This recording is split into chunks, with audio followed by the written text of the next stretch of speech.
Tout de suite, le journal.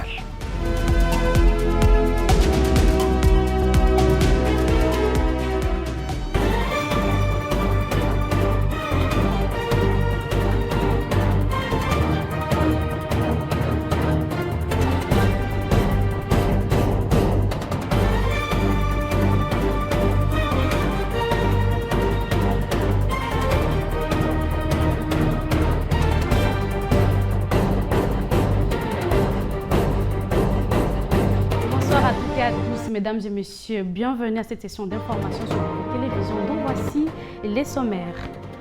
Une délégation du Conseil interreligieux congolais conduite par l'évêque général de Dukamba Israël a été reçue ce mercredi par Martin Fayoulou Madidi à Fadet House à Kinshasa. Et puis, 18 février 2006, 18 février 2026, 2 décennies après le pacte de réunification de la loi suprême congolaise est au cœur d'une bataille politique sans précédent. Pour en parler, nous recevons pour vous Maître Bamgoyi, à qui je dis bonsoir et bienvenue à Bravo Télévision, Maître. Bonsoir madame et merci. Une fois de plus, bienvenue à ce journal.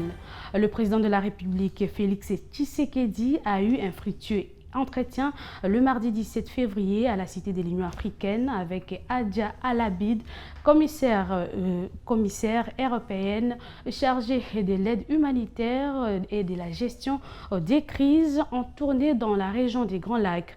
La situation humanitaire dans la partie est de la République démocratique du Congo était au centre de leurs échanges. La commissaire européenne a en outre transmis au chef de l'État congolais un message de solidarité et d'engagement de l'Union européenne envers la République démocratique du Congo. Suivez ces reportages de la presse présidentielle.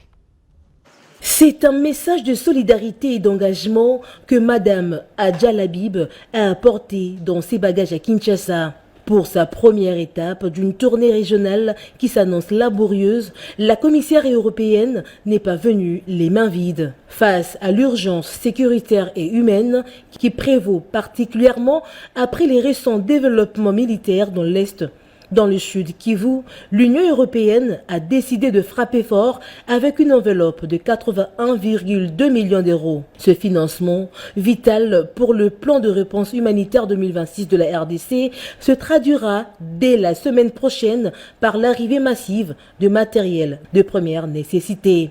Nous avons passé une journée extrêmement fructueuse ici en RDC, avec tout d'abord le lancement d'une table ronde essentielle dédiée à l'action humanitaire avec les acteurs de terrain, mais aussi avec de hauts représentants du gouvernement. Nous avons analysé les pistes concrètes de solutions pour aider l'aide humanitaire.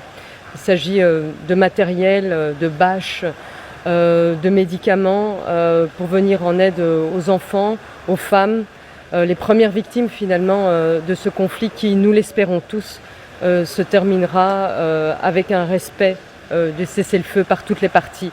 J'annonce une allocation humanitaire de 81,2 millions et aussi un pont humanitaire, un nouveau qui va parvenir la semaine prochaine. Mais au-delà de l'aide matérielle, c'est le temps diplomatique qui a marqué cette audience. En évoquant le respect du cessez-le-feu, par toutes les parties, la commissaire Alabid place la responsabilité de la paix au centre de sa mission. Un périple qui l'amène immédiatement après Kinshasa vers Bujumbura, au Burundi, où près de 100 000 réfugiés ayant fui l'occupation d'Uvira par les forces rwandaises et leurs supplétifs attendent une assistance vitale. Maintenant, nous avons pris des résolutions qui condamnent clairement l'occupation, la violation du territoire congolais, sa souveraineté, son indépendance, et nous ne changerons pas évidemment. Cette mission dans la région des Grands Lacs souligne la volonté de l'Union européenne de jouer les facilitateurs dans une région déchirée par les conflits.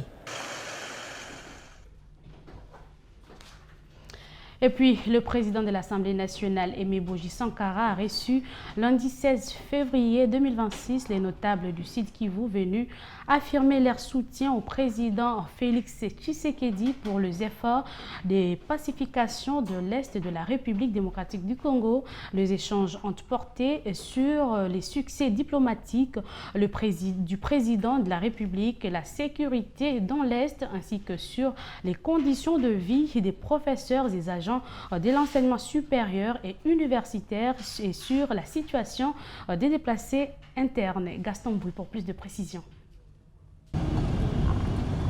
Le président de l'Assemblée nationale, Aimé Boji Sankara, accompagné du rapporteur de la Chambre basse du Parlement, le professeur Jacques Joly, a reçu en audience dans son cabinet de travail au Palais du Peuple à Kinshasa la délégation des notables du Sud Kivu, conduite par M.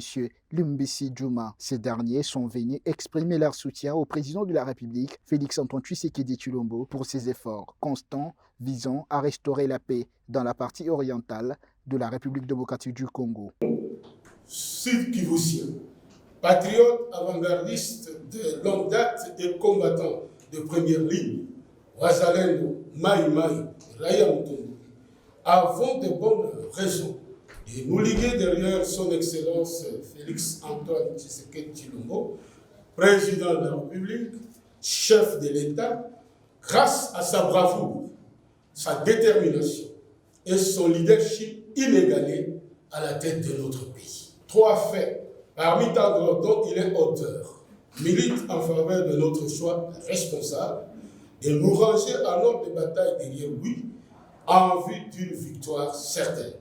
En tout cas, la peur a changé de camp suite essentiellement à Prime, son courage de désigner et de dénoncer en tout lieu et en toutes circonstances les noms du principal instigateur et source de nos malheurs, les dictateurs et terminateurs au pouvoir à Kigali. Juste après, le président de l'Assemblée nationale a échangé avec la délégation du professeur du Maniema, venu plaider pour l'amélioration des conditions de vie et de travail des agents et cadres de l'enseignement supérieur et universitaire, de la recherche scientifique et de l'innovation, particulièrement ceux évoluant dans les zones occupées par les rebelles du M23 AFC. Ils ont également attiré l'attention sur la situation préoccupante des déplacés internes actuellement à Kinshasa. Le président de la Chambre basse du Parlement les a rassurés, réaffirmé sa détermination à accompagner tous les efforts institutionnels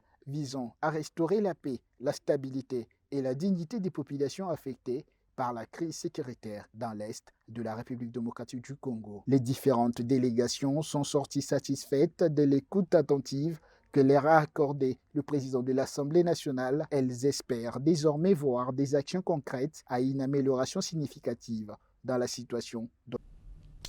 Autre chose à présent, la vice-ministre des Affaires étrangères de la République démocratique du Congo, Noéla Aeganagato, a reçu l'envoyé spécial de la France pour le Grand Lac, Emmanuel Kogé.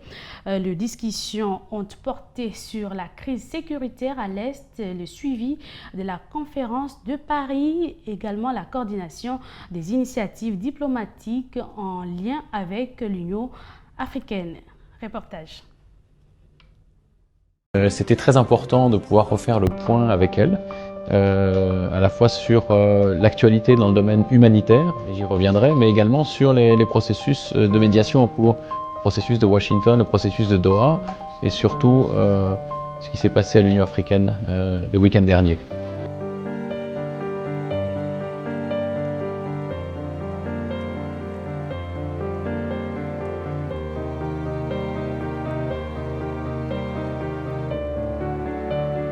Donc, dans le domaine humanitaire, comme vous le savez, la France avait organisé le 30 octobre dernier une conférence à Paris et c'était important que notre envoyé spécial puisse rendre compte aux autorités congolaises du suivi qui est effectué par la France, à la fois sur les promesses de dons qui avaient été faites le 30 octobre, est-ce que cet argent a vraiment été décaissé, où est-ce qu'il est parti, donc ça c'est important, mais également sur l'autre point, à savoir que la France s'était engagée à œuvrer pour la réouverture de l'aéroport de Goma.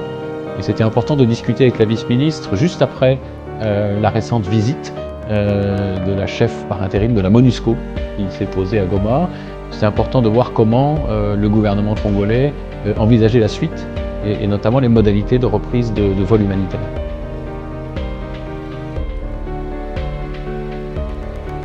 Comme je le dis à l'ouverture de ce journal, 18 février 2006, 18 février 2026, 2 décennies après le pacte de réunification de la loi suprême congolaise, est au cœur d'une bataille politique sans précédent. Pour en parler, nous recevons, comme je l'ai dit, Maître Bob Ngoyi, à qui j'ai dit encore bonsoir et bienvenue, Maître. Bonsoir et merci de l'invitation. C'est toujours un plaisir d'être là. D'entrée de jeu, Maître, ça fait 20 ans, jour pour jour, depuis qu'on a promulgué la Constitution de la République démocratique du Congo. D'entrée de jeu, quelle est votre analyse juridique, surtout au fait que vous pouvez faire face à ces 20 ans? Bon, 20 ans, je dirais, durant ces 20 ans, cette Constitution a porté des résultats. Moi, je suis de ceux qui ont une impression positive de cette Constitution, en tout cas 20 ans après.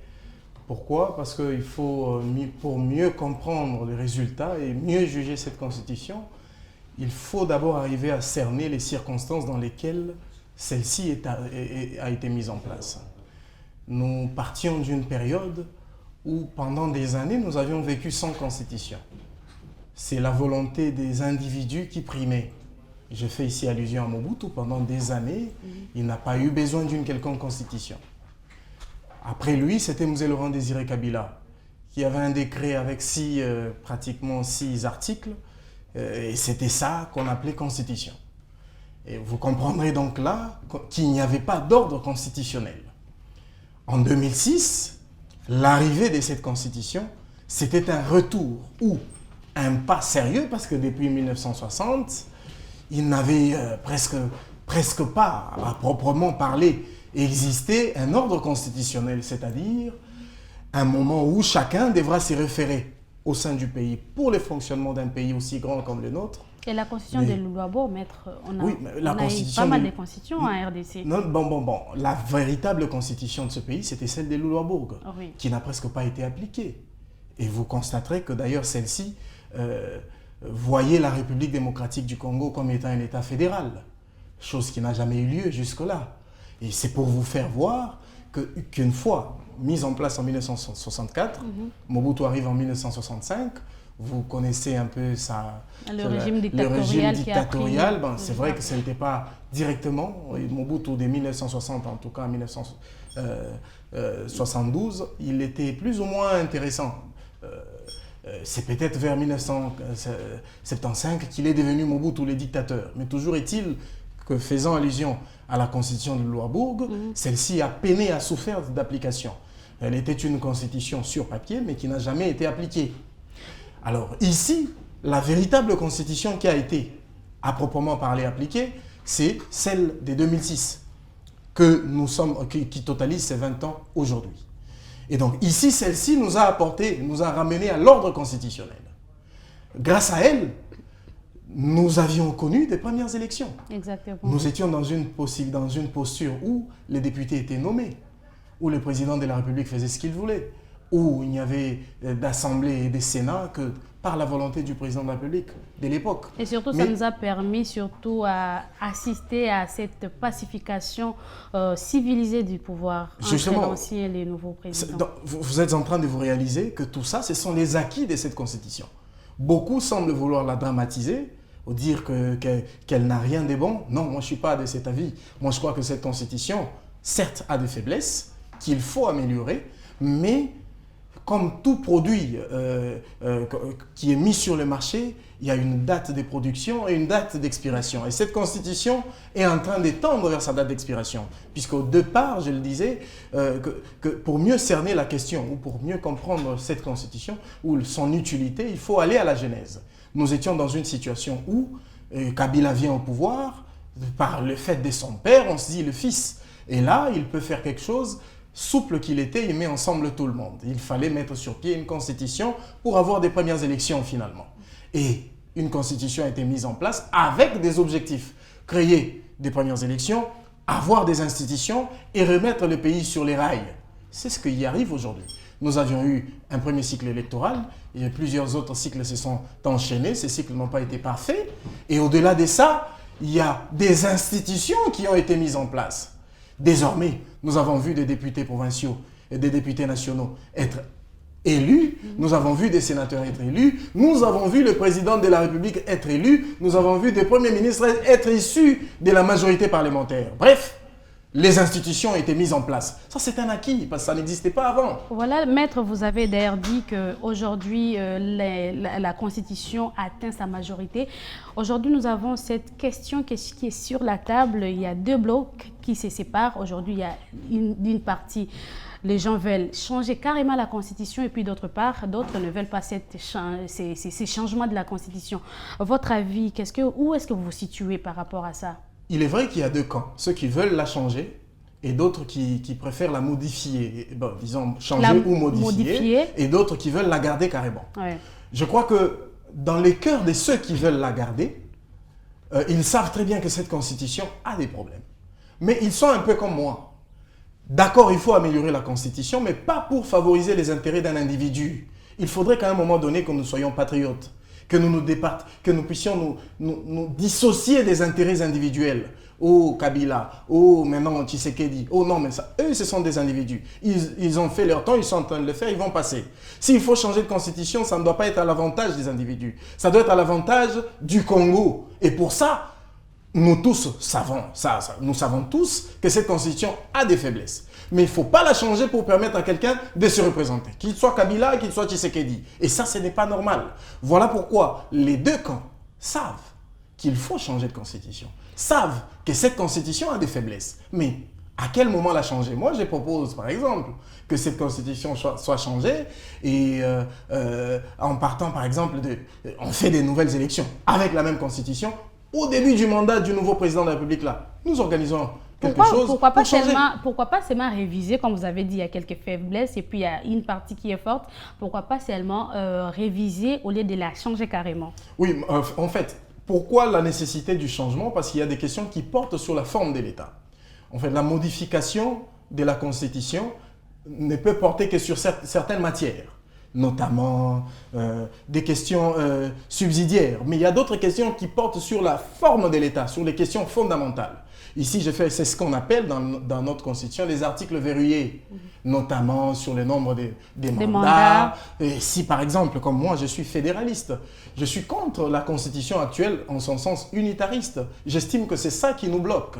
Et par exemple, moi, j'estime que s'il faut changer, il vaut mieux la changer et qu'on retourne un peu, comme qui dirait, au cycle du fédéralisme, comme c'était le cas en 1964. Déjà, les pères de l'indépendance avaient constaté qu'il était mieux pour notre Constitution de toucher à des questions de fond comme pour la rendre fédéraliste. J'estime qu'ils avaient raison puisque, selon moi et selon plusieurs, notre pays a tous les éléments nécessaires pour migrer vers un fédéralisme.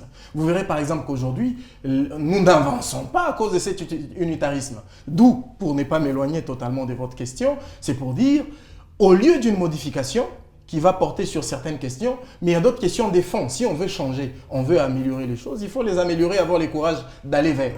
Une modification, d'accord, mais ça ne résoudra pas des véritables questions qui fâchent. Mais alors, pour pouvoir résoudre ces problèmes, il faut migrer vers un changement. Mais en migrant vers ces changements, j'insiste parce que c'est important, il ne faudrait pas que ces changements portent sur les postures des individus. C'est là que moi je ne suis pas d'accord. Je suis pour un changement qui va faciliter les intérêts du pays, pas les intérêts des individus. Et pourquoi pas un fédéralisme, je serais très d'accord pour ça. Voilà, maître, bon, pour chiter, est-ce que vous pensez que cette constitution, la constitution actuelle, bloque le développement du pays? Non, la constitution ne bloque pas le développement de ce pays, puisque cette constitution a certes des faiblesses, mais ici, ce qui fait en sorte que le pays ne se développe pas, c'est que ce ne sont pas les mauvais articles qui se trouvent là-bas, parce qu'il y a des bons articles dans notre Constitution qui souffrent d'application. Je vais vous donner un exemple.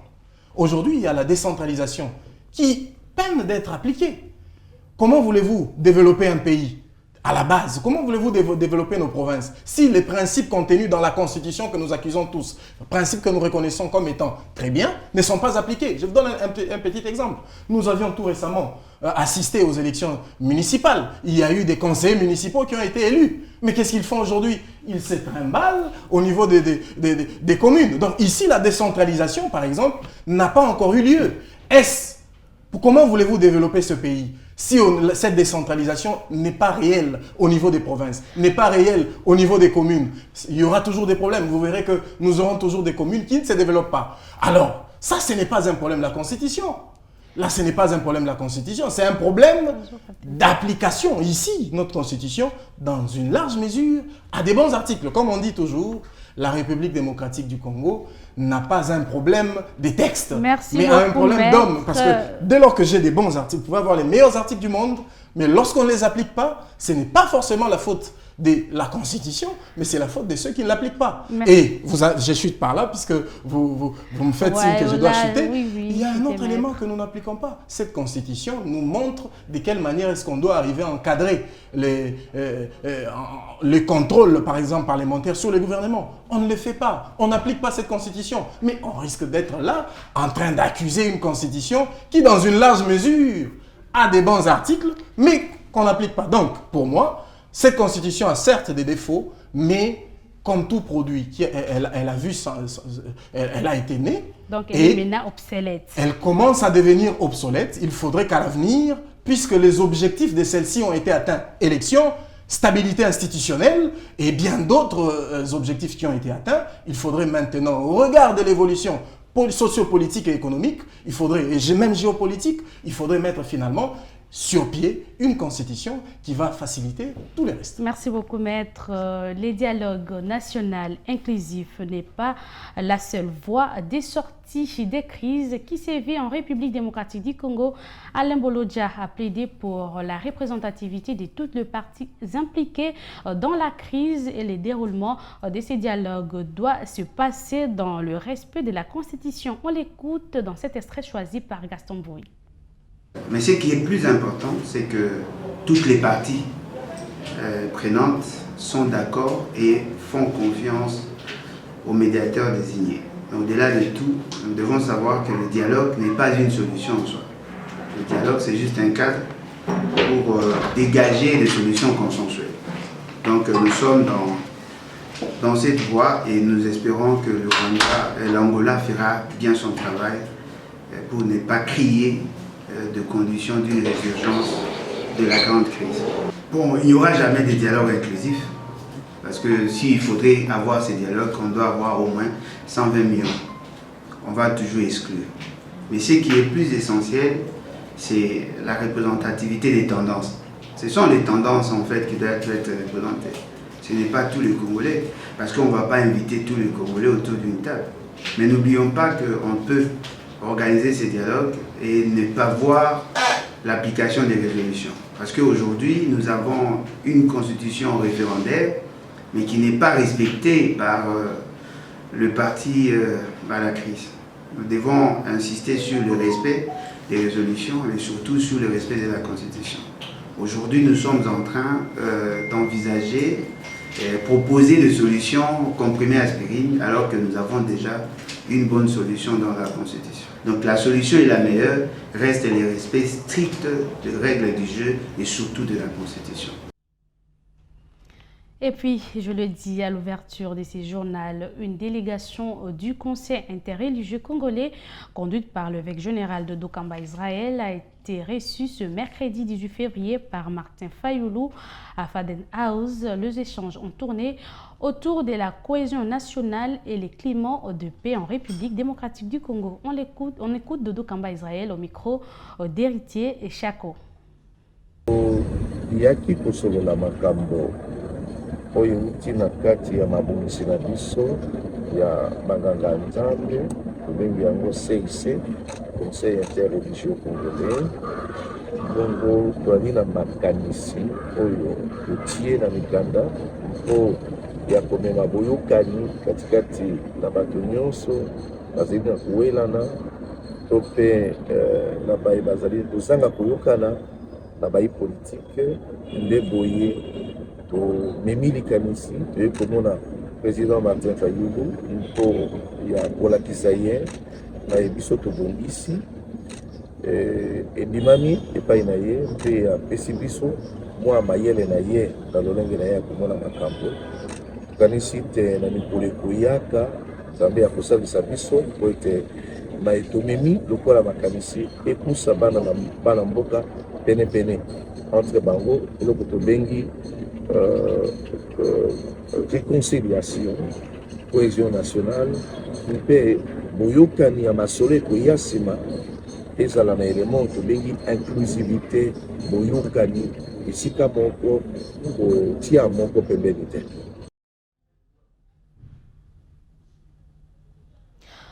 Rendons-nous en province. Arrivée à Béni, dans la province du Nord Kivu, l'ambassadrice de Belgique en République démocratique du Congo, Roxane de Diblerling, a échangé avec le gouverneur militaire de cette province et le lieutenant-général Somo Kakule Evariste sur les enjeux sécuritaires ainsi sur les chantiers propriétaires liés aux infrastructures et au développement de cette province. Suivez. Alors je suis venue, ici c'est déjà ma 4e visite à Béni depuis mon arrivée et cette fois-ci c'est surtout l'occasion de venir procéder à l'ouverture du bureau d'Enabel. Donc je suis avec la directrice pays de notre agence de coopération Enabel et nous sommes venus pour l'inauguration de ce bureau que nous ouvrons dans la province du Nord Kivu pour la première fois. Enabel vient s'établir ici. Alors, cette réunion avec le gouverneur, c'était évidemment d'abord l'occasion de l'entendre sur l'évolution de ses projets, la mise en œuvre de sa vision pour la province, tous les projets d'infrastructure, de sécurité, de développement qui sont en place dans la province. Et je suis vraiment ravie d'entendre tous les développements qui ont eu lieu depuis la dernière fois où je suis venue. Et alors, nous sommes venus aussi expliquer au gouverneur pourquoi nous sommes là, pourquoi nous venons ouvrir ce bureau d'Enabel, parce que la Belgique veut être présente et accompagner les développements qui se passent ici et être aux côtés de la population du Nord Kivu. Comme vous le savez, nous avons Enabel, c'est l'agence qui met en œuvre le programme bilatéral de coopération belge. Et comme nous sommes à mi-parcours, nous sommes en train de réévaluer les actions qui vont être entreprises. Et donc l'ouverture de ce bureau se situe vraiment dans cette réévaluation.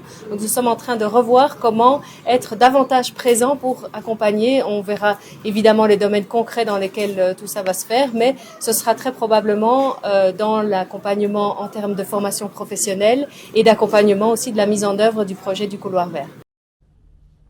D'une province à une autre, le gouvernement provincial du Haut-Katanga vient de remettre 8 véhicules neufs et 50 motos aux forces de l'ordre. La remise officielle a eu lieu le mardi à Lubumbashi. Objectif affiché par les autorités et d'intensifier le patrouille de sécurisation et de permettre les interventions plus rapides des services de sécurité sur terrain. Regardez. Le vol de cathodes doit prendre fin et la protection des opérateurs économiques doit être de mise.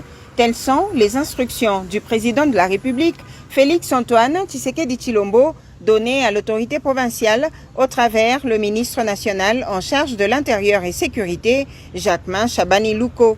Pour rendre effectives ces instructions de la haute hiérarchie, le gouverneur intérimaire Martin Kazembe-Choula vient d'appuyer ce mardi 17 février 2026 les services de sécurité avec un charroi automobile constitué de 8 jeeps Land Cruiser pimpant neufs et 50 motos pour permettre à la surveillance routière de lutter efficacement contre le vol de cathodes devenu fréquent sur certains axes routiers. Martin Kazembe-Choula remettra les clés au ministre provincial de l'Intérieur et Sécurité, Jean-Jacques Kashibantambo, qui a promis de les utiliser à bon escient. Nous allons de mettre à votre disposition un lot de 8 véhicules.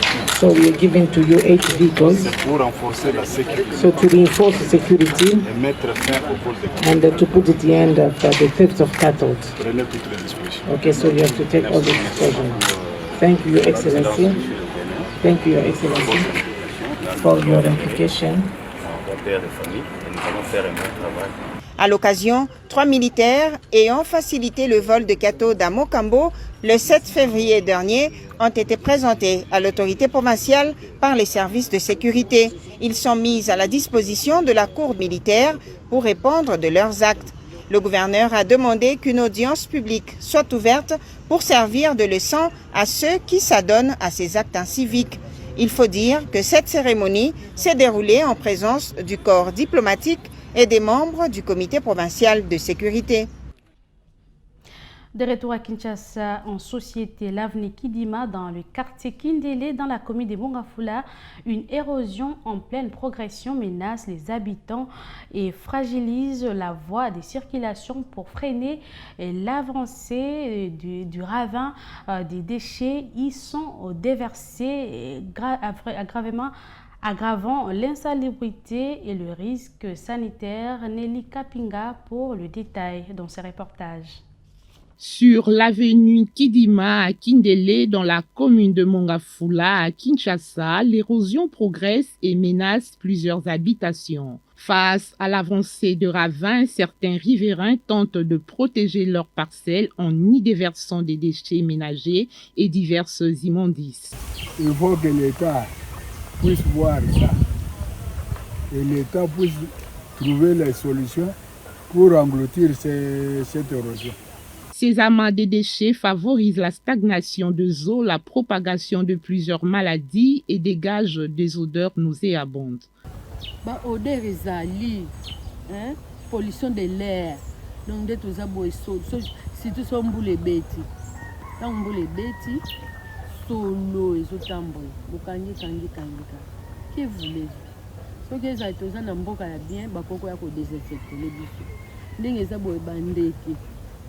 Bagent vecteur kotombola bayeba lekuna bato donc moyen ezate toi na ba risque kaka. Au-delà des habitants, ces phénomènes exposent également les passants et usagers de cette voie très fréquentée à des risques sanitaires permanents. Conscients de ces risques, ils sont forcés de le faire parce que les bailleurs refusent que leurs déchets de ménage soient enterrés sur place dans leur lieu de location. Nous autres, ici, on n'est pas des parfaits.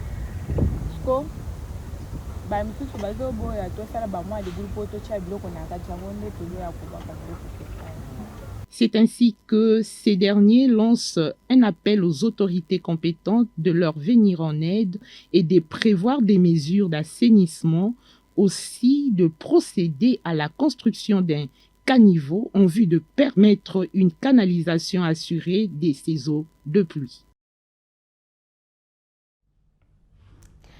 Et puis en religion, que comprendre de ces temps de carême, qui est une période des 40 jours, un exercice chrétien de prière et de pénitence qui prépare les chrétiens catholiques à la célébration de la fête de Pâques. Le vicaire de la paroisse Saint-Pierre de la commune de Kinshasa, M. l'abbé Osé Kousikasama, invite tous les chrétiens catholiques à une conversion profonde, mais aussi à revoir leur relation intérieure avec Dieu. Suivez ces reportages de Cobrine Bouembola. Mercredi des Cendres, comme tous les chrétiens catholiques qui se respectent, ont répondu présent à cet exercice spirituel marquant les débuts du temps du carême, période durant laquelle les fidèles sont invités à un renouvellement intérieur à travers 3 piliers, la prière, le jeûne et le partage. Prenant la parole, après avoir célébré la messe du mercredi des Cendres à 6 h, l'abbé Osé Kousikasama a exhorté le fidèle à vivre pleinement ces temps de grâce et de conversion. C'est un ensemble de 40 jours de prière, de foi, d'exercice spirituel qui nous prépare à célébrer notre grande fête de foi, la fête de Pâques. Et ces temps nous invite à la conversion, mieux la conversion profonde. Et cette conversion, comme nous l'avons dit, repose sur des piliers, notamment la prière, qui est le premier et principal pilier. La prière comme ce retour vers Dieu. Parce que le temps de carême nous rappelle que nous sommes créés pour vivre en communauté ou en communion. Et vivre en communauté, en communion, exige beaucoup de choses. notamment l'amour de l'autre, le pardon à offrir, mais surtout le partage. Savoir que à côté de moi, il y a peut-être quelqu'un qui souffre plus que moi. Et ça fait partie des exercices à faire, à accomplir pendant ce temps de carême. Mais cela doit être au-delà des exercices simples ou des exercices de pratique extérieure. Cela doit être comme une mission que chaque chrétien s'assigne pour que le temps de carême soit un temps pleinement vécu et un temps pleinement partagé avec ceux qui ont besoin de Dieu, ceux qui souffrent, mais ceux aussi qui ont besoin de notre attention, de notre amour et de notre pardon. À noter que le pape Léon XIV appelle le chrétien catholique en ces carèmes 2026 à un effort particulier, s'abstenir de paroles blessantes dans un esprit de charité et de fraternité. Mesdames et messieurs, ce journal est complètement fini. Voici le rappel des titres. Une délégation du Conseil interreligieux congolais conduit par l'évêque général de Dokamba Israël a été reçue ce mercredi 18 février par Martin Fayoulou Madidi à Faden House à Kinshasa. Ainsi s'achève cette session d'information sur votre chaîne. Merci à vous de nous avoir suivis. Bon suite des programmes sur nos antennes. Au revoir et bonsoir chez vous.